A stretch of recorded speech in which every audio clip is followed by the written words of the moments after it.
हम बात कर रहे हैं 24 की तैयारी, कौन किस पर भारी।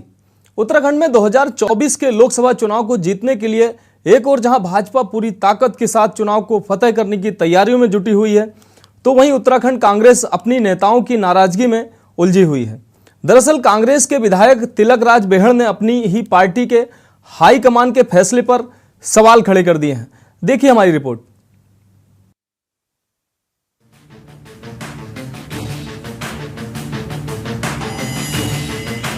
उत्तराखंड में 2024 के चुनावी दंगल को जीतने के लिए सभी राजनीतिक दल अपनी अपनी तैयारियों में जुटे हैं। इन तैयारियों को आगे बढ़ाते हुए भाजपा अन्य दलों से काफी आगे निकल गई है। बीजेपी ने चुनावी तैयारियों को आगे बढ़ाते हुए चुनावी दंगल को जीतने के लिए अभी से तैयारियां शुरू कर दी हैं। इसी कड़ी में राज्य के मुख्यमंत्री पुष्कर सिंह धामी प्रधानमंत्री नरेंद्र मोदी समेत केंद्र के तमाम सीनियर मंत्रियों से मुलाकात कर राज्य के लिए करोड़ों की सौगात लाने का प्रयास कर रहे हैं।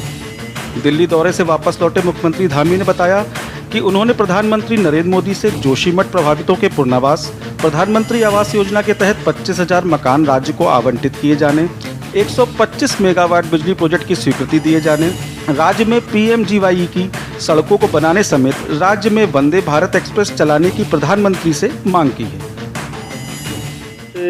चूँकि बहुत सारे जो प्रोजेक्ट यहाँ पर चल रहे हैं उन सभी के बारे में उनको जानकारी दी है, कुछ उनसे अनुरोध भी किया है। जो हमारे प्रमुख योजनाएं हैं उन योजनाओं के लिए माननीय प्रधानमंत्री जी को, जैसे जोशीमठ का हमारा मेन पुनर्वास होना है, उसके संबंध में भी उनसे अनुरोध किया है। प्रधानमंत्री आवास योजना में जो लक्ष्य है 25,000 मकानों का, वो हमको आवंटित हो जाए। इसी प्रकार से 3200 किलोमीटर PMGSY की सड़कें बननी हैं, उसके लिए भी कहा है। इसके साथ साथ 125 मेगावाट बिजली लगभग हमको जो है छोटे प्रोजेक्टों से 25 मेगावाट से छोटे प्रोजेक्टों से हमको मिल सकती है या बन सकती हैं उसकी योजनाएं, तो उसकी स्वीकृति राज्य को मिल जाए और वंदे भारत एक्सप्रेस जहां से भी सूटेबल हो वहां से एक चलाई जाए। एक तरफ जहां बीजेपी में सरकार से लेकर संगठन तक सभी चुनाव को जीतने की तैयारियों में जुटे हैं, तो वहीं दूसरी ओर मुख्य विपक्षी दल यानी कि कांग्रेस अपने ही झगड़ों में उलझी हुई है। दरअसल कांग्रेस के विधायक तिलक राज बेहड़ ने अपनी ही पार्टी हाईकमान के फैसले पर सवाल खड़े किए हैं। उनका कहना है कि हाईकमान ने प्रदेश अध्यक्ष, नेता प्रतिपक्ष और उप नेता प्रतिपक्ष जैसे सभी पद कुमाऊं के नेताओं को देकर गढ़वाल की अनदेखी की है। तिलक राज बेहड़ के इस बयान का पूर्व नेता प्रतिपक्ष प्रीतम सिंह ने भी समर्थन किया है। साथ ही प्रीतम सिंह ने अपनी ही पार्टी के प्रभारी देवेंद्र यादव का नाम लिए बिना तीखा हमला करते हुए कहा है कि उन्हें राजनीतिक का का खा गा नहीं मालूम है। साथ ही प्रभारी प्रदेश में समन्वय नहीं बना पा रहे हैं। ये आरोप प्रीतम सिंह ने अपनी ही पार्टी के प्रभारी पर लगाए हैं।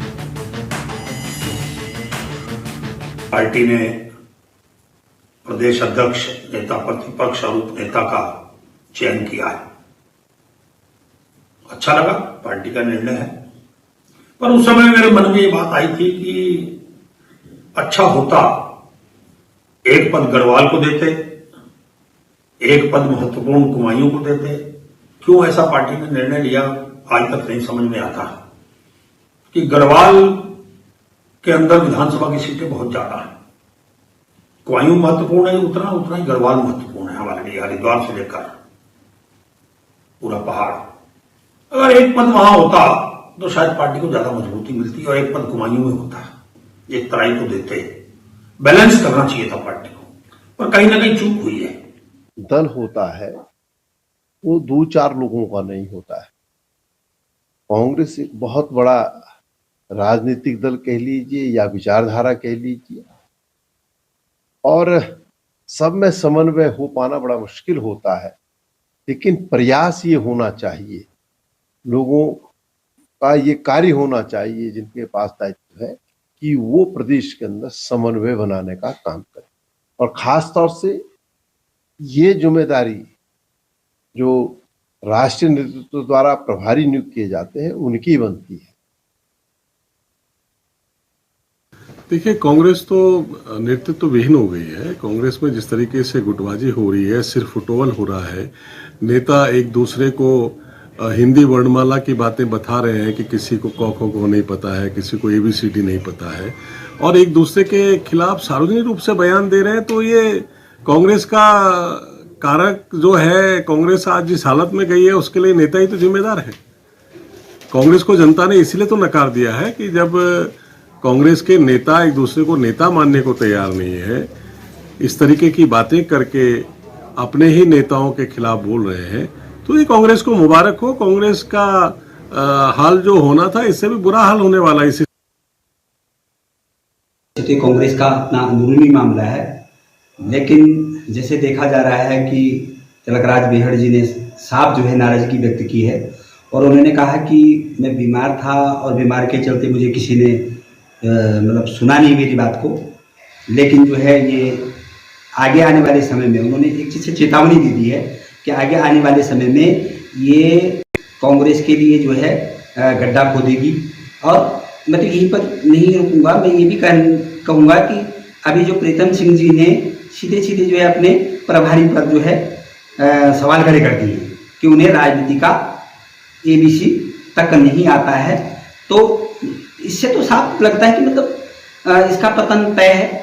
जब वास्तव में जिस पार्टी का प्रभारी ABC नहीं जानता है तो निश्चित ही लग रहा है। कुल मिलाकर 2024 के चुनावी दंगल से पहले कांग्रेस अपने ही नेताओं की बयानबाजी में उलझ गई है। निश्चित ही कांग्रेस हाईकमान के लिए अपने नेताओं की इस नाराजगी को दूर करना आसान नहीं होगा, लेकिन सवाल यह है कि अगर नेताओं में अभी भी नेतृत्व को लेकर नाराजगी होगी तो पार्टी कैसे चुनावी तैयारियों को आगे बढ़ाएगी, कैसे कांग्रेस भाजपा का मुकाबला कर पाएगी। यह कांग्रेस को चुनाव में गढ़वाल की अनदेखी भारी पड़ेगी। ऐसे अनगिनत सवाल हैं जिसके जवाब का अब सबको इंतजार है। देहरादून से के न्यूज़ इंडिया के लिए अंकित काला की रिपोर्ट।